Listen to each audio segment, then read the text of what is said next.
They look so nice. Things are starting to move and stuff is flying into Delos 2.0. If you're on site, it's hard to tell, but step away for a week and you'll be blown away.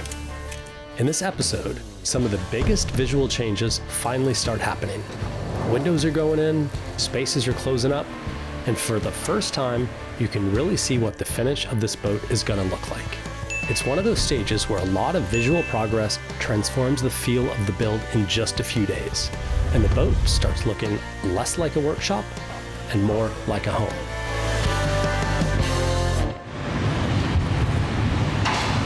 Good morning. Another pretty big milestone on the build today because we are starting to put in windows, which is super exciting. So what we're going to start on today is putting in the windows for the top part of the salon. They're tempered glass windows, and they're going to be the windows that fit in here and here and here and also up front there. It's quite an involved process and requires a lot of knowledge and a lot of precision. So we're actually having the guys from Alfob here today who actually made all of our framed windows, but they also made all the direct glazing. So this is Ryan and this is Lee. Hey. They're gonna be installing the windows today. I'm gonna be staying out of the way and hopefully helping a little bit. So what's the plan, guys? You just take them out of the trailer, kind of put them up here, and prep them? Yeah, we'll do a trial fit with the templates first to make sure that there's no error when we get to the glass. It'll be great. Yeah. No errors. Templates first, ID each piece. So obviously none of them are paired, so they're all 8 individual pieces. So we'll put the temperature plates first, ID each piece, temperatures come back out, we'll reference that to the glass, put the glass up here, prep it with the dam tape and the bonding agent, prep the frame, tape it ready for coving, install the glass. Easy as. Yeah, should be done in a few minutes. So I've heard that tempered glass is very fragile on the edges. Is that true? Strike. Like, yeah, that's exactly right. You could hit it with a decent hammer or a decent knock in the middle of it or through the center of it, but decent edge strike, and yeah, it shatters like it's safety glass, like a shower. Yeah, gotcha. So we've got our blanket set up, and all right, sweet, get to it.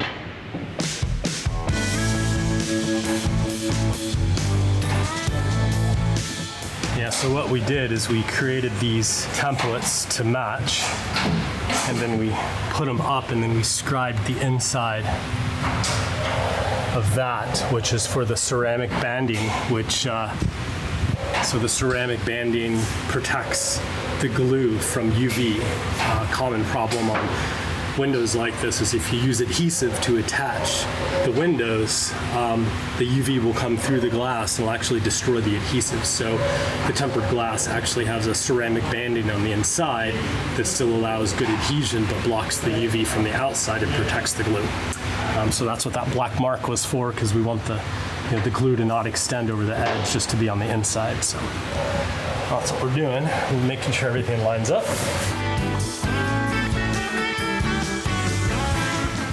It's very exciting. I'm easily excited these days though. Windows going in is I'm pretty stoked. How are we looking at our gaps? Pretty decent? They're good, they're nice. Yeah. 12 mils, well designed, perfect. Alrighty, it's good to hear. I mentioned this a little bit before, but this black is the ceramic banding, it's called, right? Yeah. Yep. And so the purpose of that is to block out the UV, so otherwise the UV will come right through the glass and destroy the adhesive. So this blocks it out, gives it a nice clean edge, and then saves the adhesive from being destroyed. Also, it's very hard to get a perfectly straight line of adhesive, so I think if you didn't have this, you'd see like a little squiggle wiggle line of adhesive. Like I tried to do the windows on Delos like that, and it was a nightmare. So this is a nice professional way to do it. Is it actually, why is it called ceramic? It's a ceramic band that they spray on.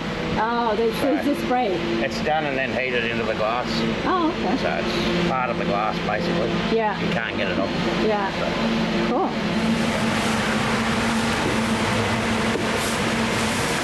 Is that just acetone? Soldex. Oh.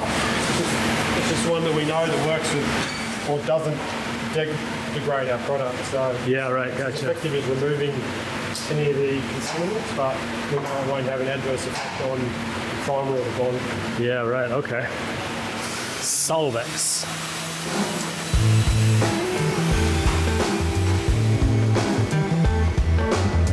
It is just cleaning? Prep. Prep. So adhesion promoter. Okay. Cleaning's done. Now we want to make sure that both the dam tape and the bonding is going to be good to both the glass and to the structure. What is a dam tape to prevent stuff to go in there, or? No, it gives you really nice two things. One, it gives us an accurate compression point for the glue. Okay. So we know we've got a definite 5mm thickness for the adhesion to work and Yeah. the movement.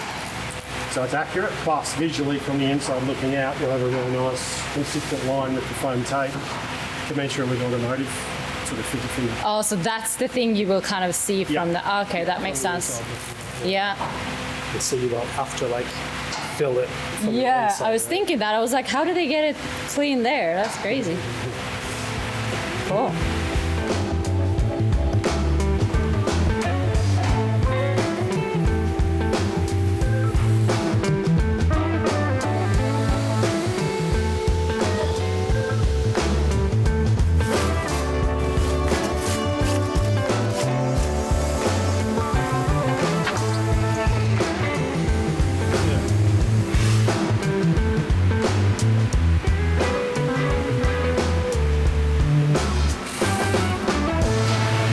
First one going in.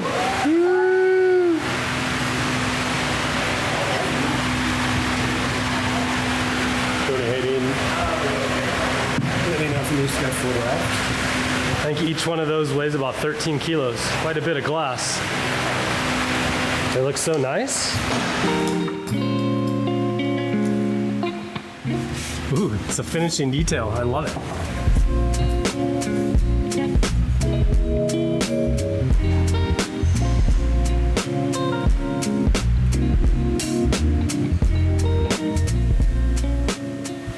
Amazing what a difference a piece of glass will make. Isn't it? I know, right? It just makes it look like we're actually making some progress here.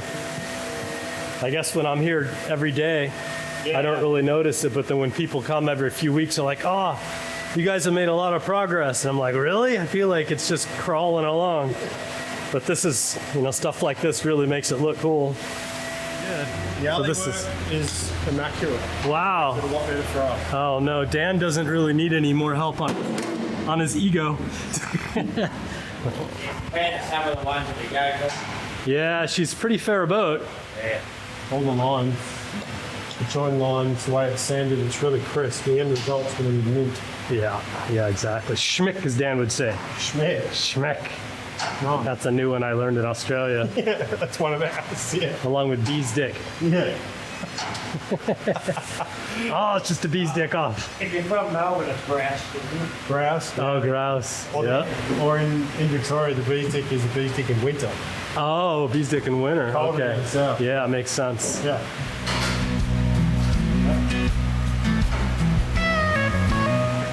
Looks so good. Sweet.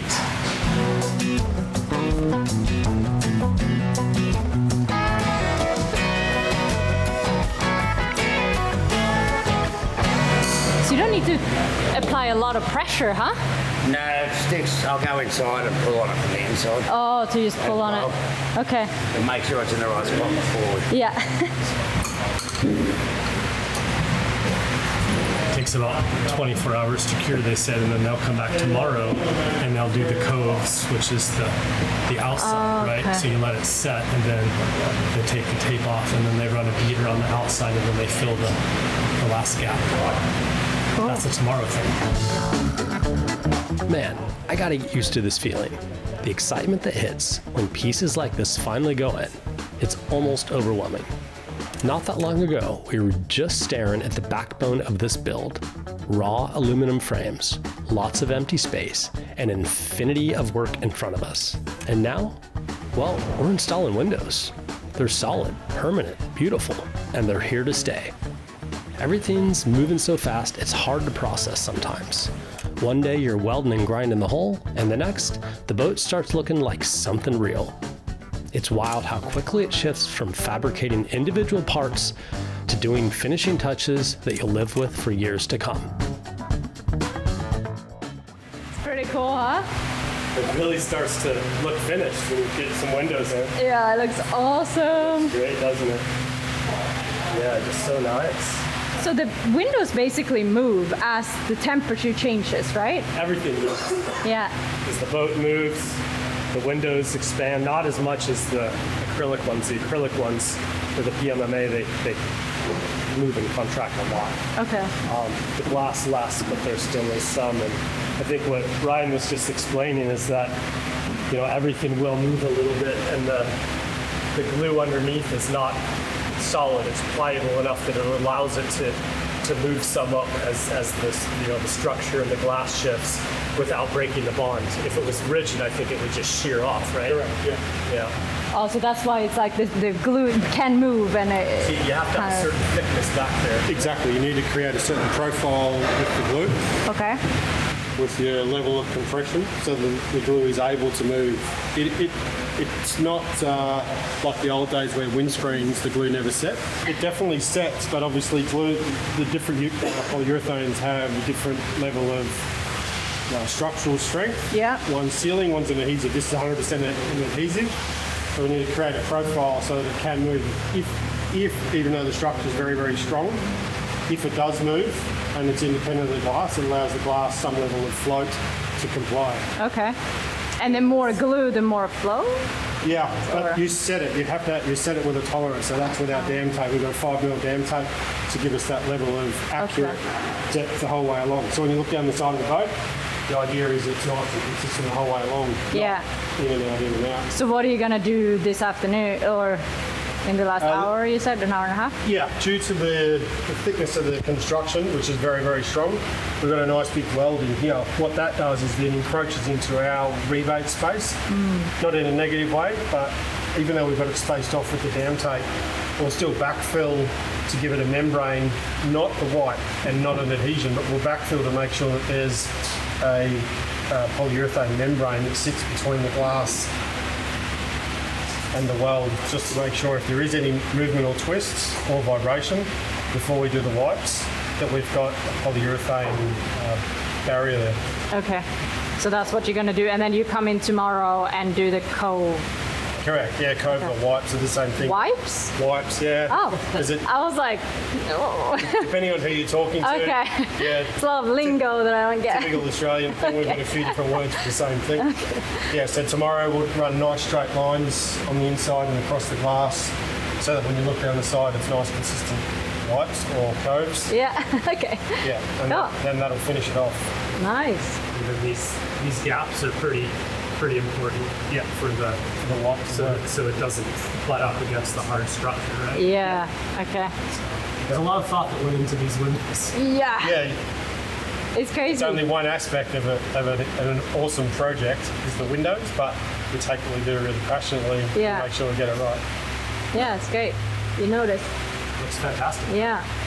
How do you backfill it? Like a little squirt thing that you just. Yeah, so when we're creating an adhesive barrier, you create a pyramid or a triangle, so that when you compress it, it compresses to more or less a square edge type shape underneath there.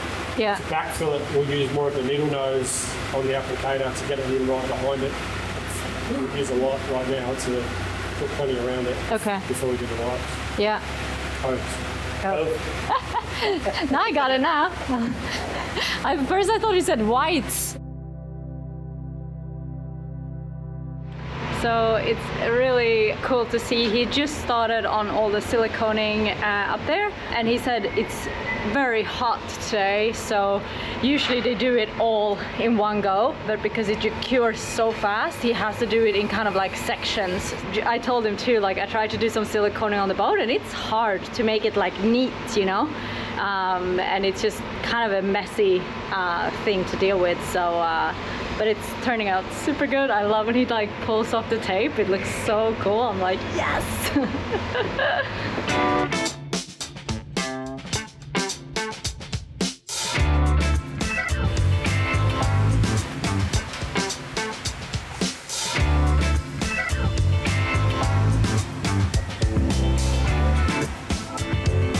old finger technique, huh? Works like a charm. Yeah, you can feel what's happening a lot better. Yeah, exactly. What is that? Just Windex. Oh, okay. Just helps smooth it out. Yeah, gotcha. you get it Keeps it all. from sticking to your finger. Ooh, that looks nice.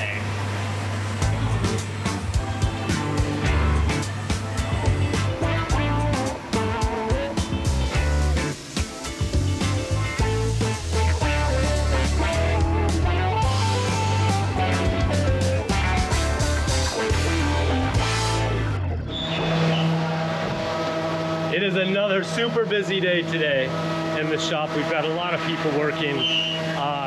Lee from Alfab came back to finish up the, they call it wiping, or the coves on the windows. The day that we installed them, it was a little too hot and a little too humid.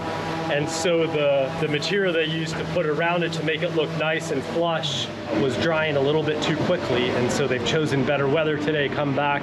That's underway. We've got Dan, we've got wires that are being run for the flat winder and the X-Bull. I'm working on the blocks, the Rutgerson blocks, from which the dinghy came in. Put those on. Bill's down there sanding. He's gonna be gluing the floors in today.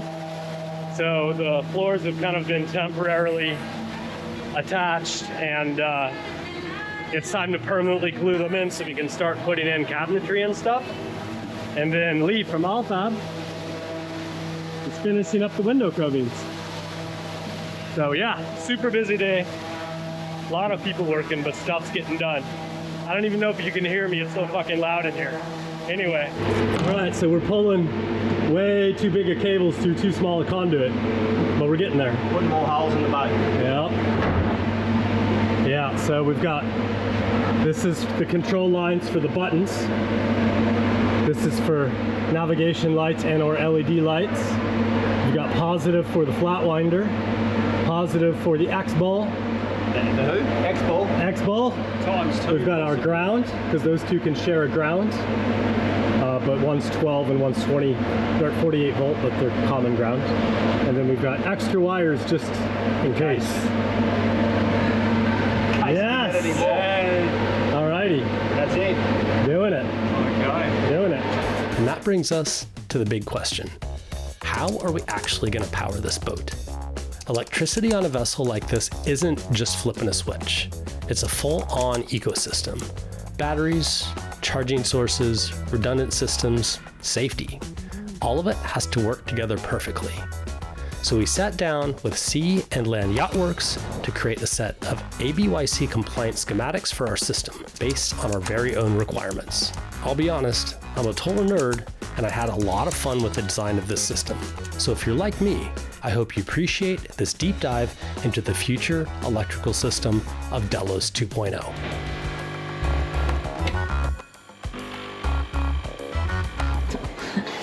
So early. Good morning. It is super early here in Australia, 6 a.m. In fact, I've got my dual computers set up.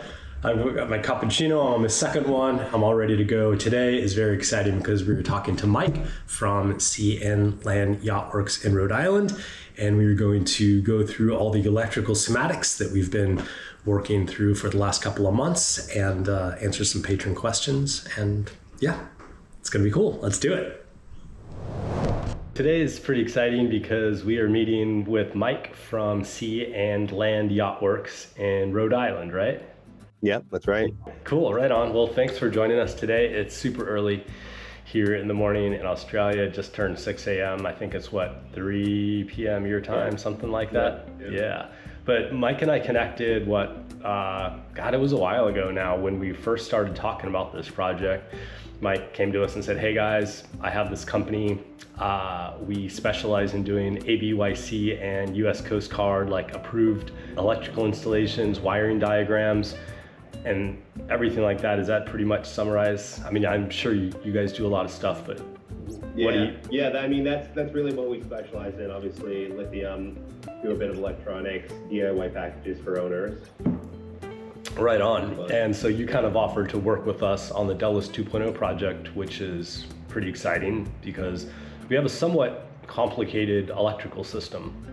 Yeah, It's a little bit above and beyond the norm due to some cool features that we've added, and that's what we're going to be talking about today. So you've actually created a schematic or a wiring diagram that focuses on the DC side of things, particularly a lot of attention paid to like the high power DC stuff, the batteries for the electrical propulsion system. Yeah, today we're just gonna go through that. We're gonna hit some high level stuff. We're gonna go into some details.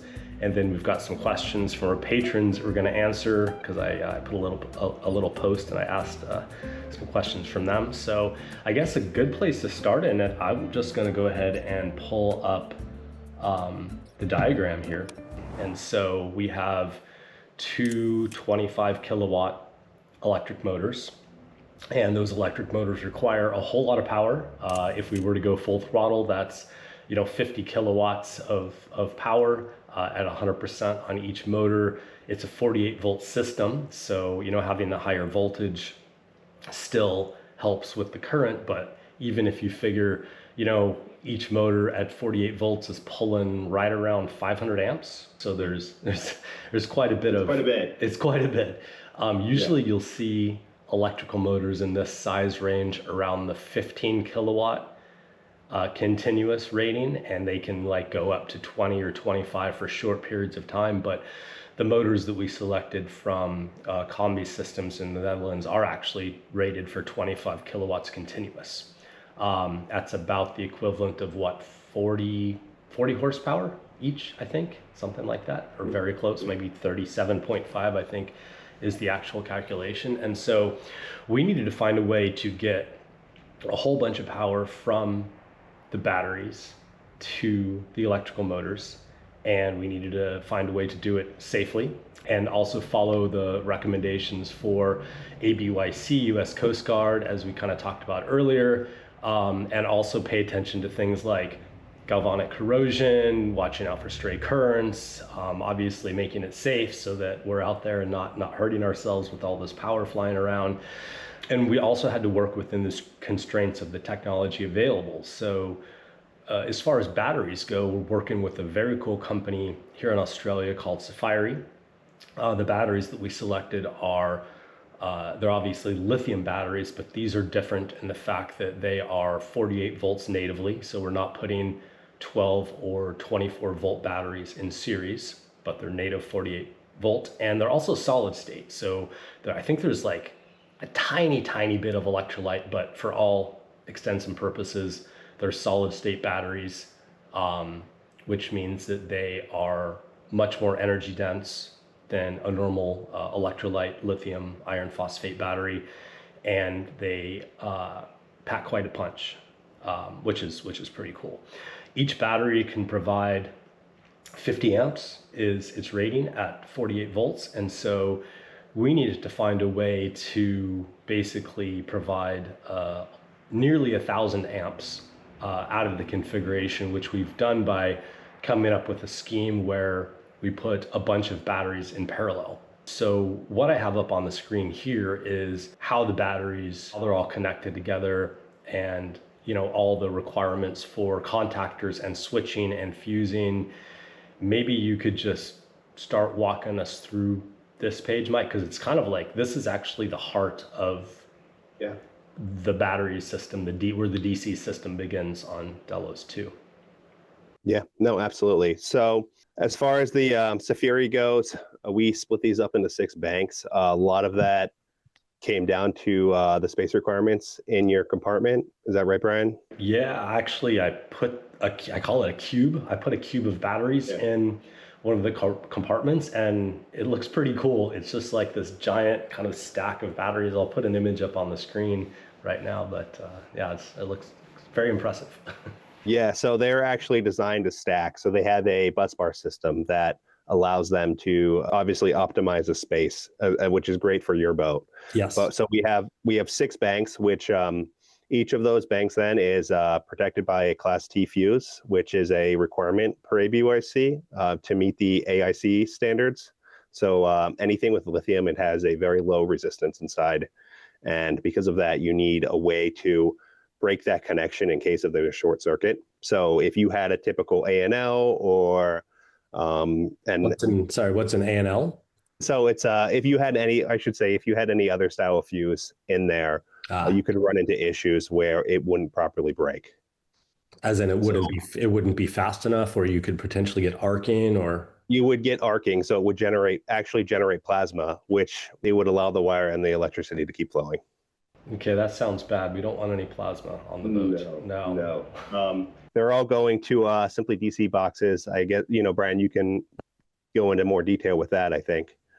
Yeah, so we're working with a really cool company in Finland called Simply DC to produce these boxes that normally would be a bunch of separate components. I'm probably going to go into, I'll put a picture of one of the boxes up here on the screen, but the benefits of the Simply DC stuff is it's very configurable, it's very customizable, and it's very space compact, and it can handle a whole lot of DC power, which are all the three things that we were looking for.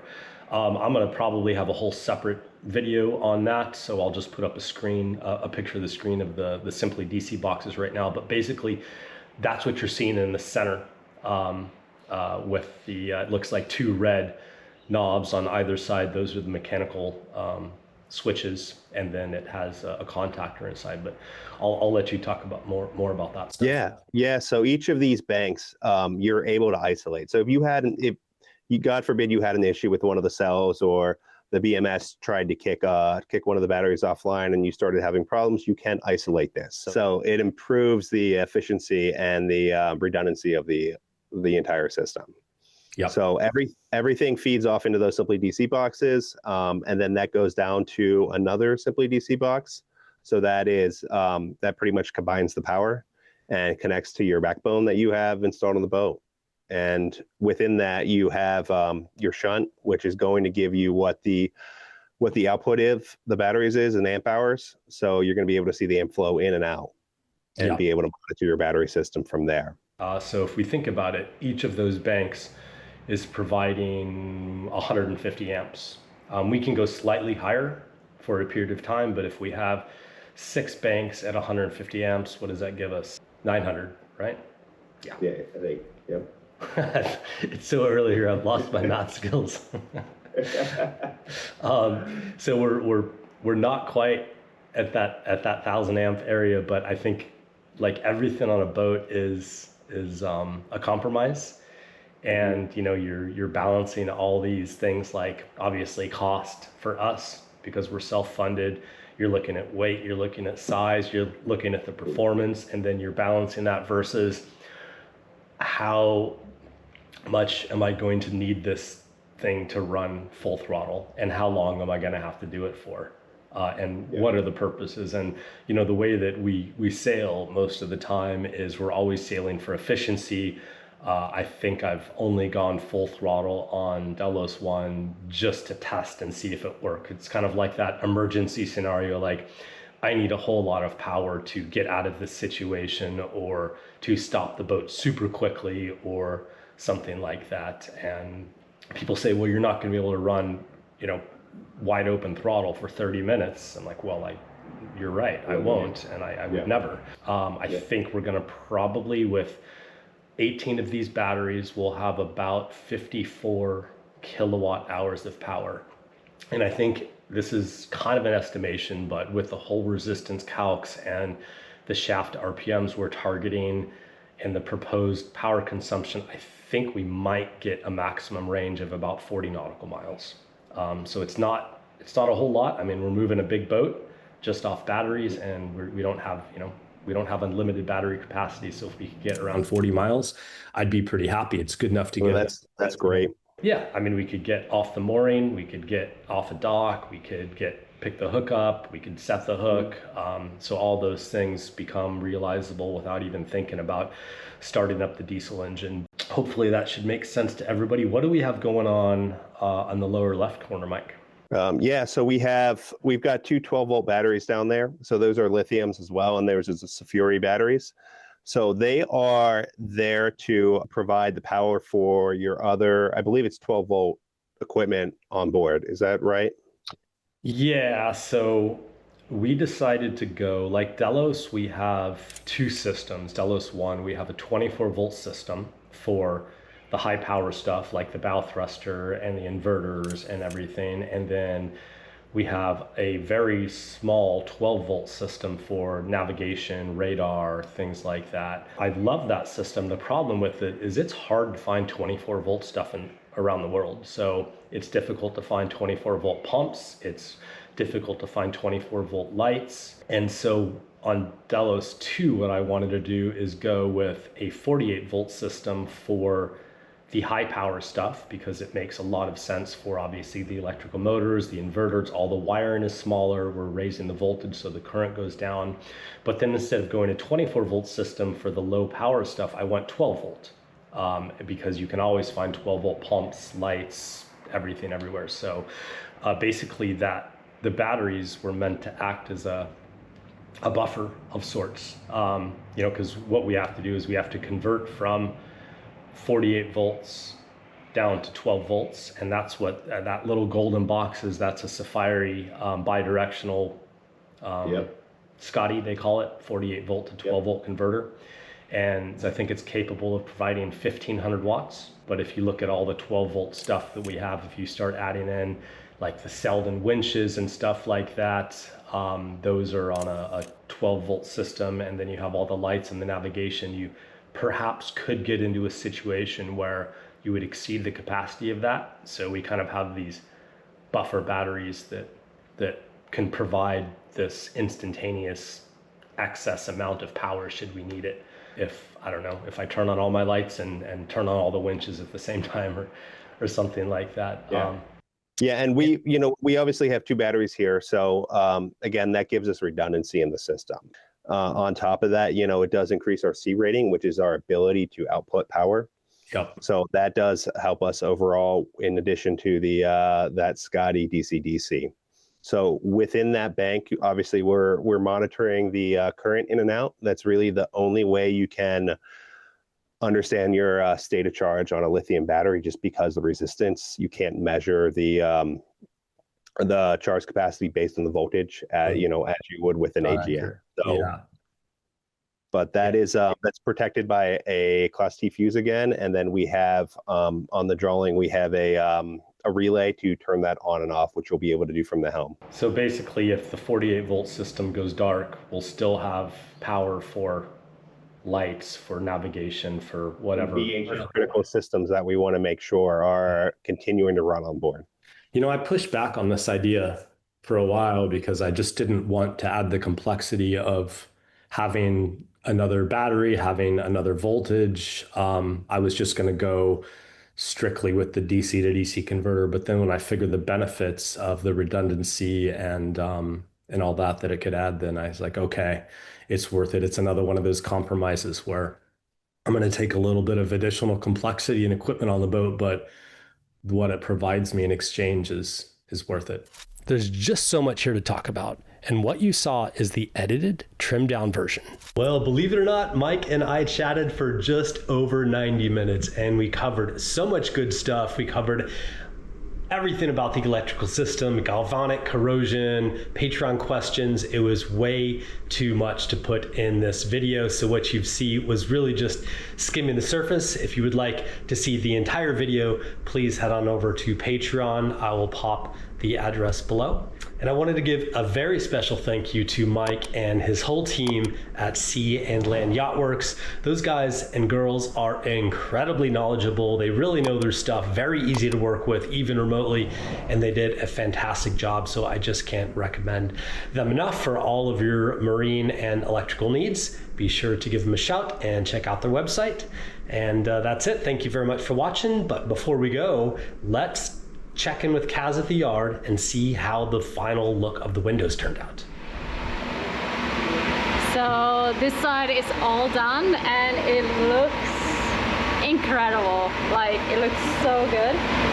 Just really neat. It feels like such an achievement to get these windows in. We're gonna also obviously protect them, so we probably put plywood, like thin plywood on top. As there's still quite a few projects going on, and we're walking back and forth, and it's a lot of equipment and stuff. So yeah, But look at this, guys. Looks so good.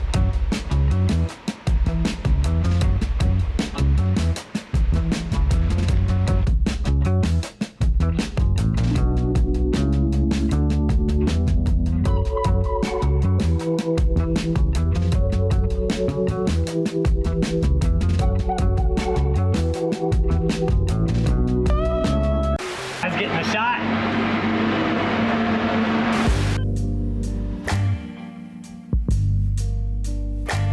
It's a VB at the front there too. Oh yeah. Someone introduced you to VB. Somebody dropped off the VB. Have you tried it? Yeah. You know, Kaz, I used to live in Melbourne. Like Okay. Kaz went to school at RMIT, Oh, okay. and I moved down there to live with her for a year, so I know all about the VB and about the Melbourne winter. Yeah. Wires, Dad. Wires. You get to play Sparky today. Yep. Jack of all trades, master of none. I said to Kaz, can you tell Brian to stop putting electric stuff on his boat so we can stop trying to fit cables where they won't fit?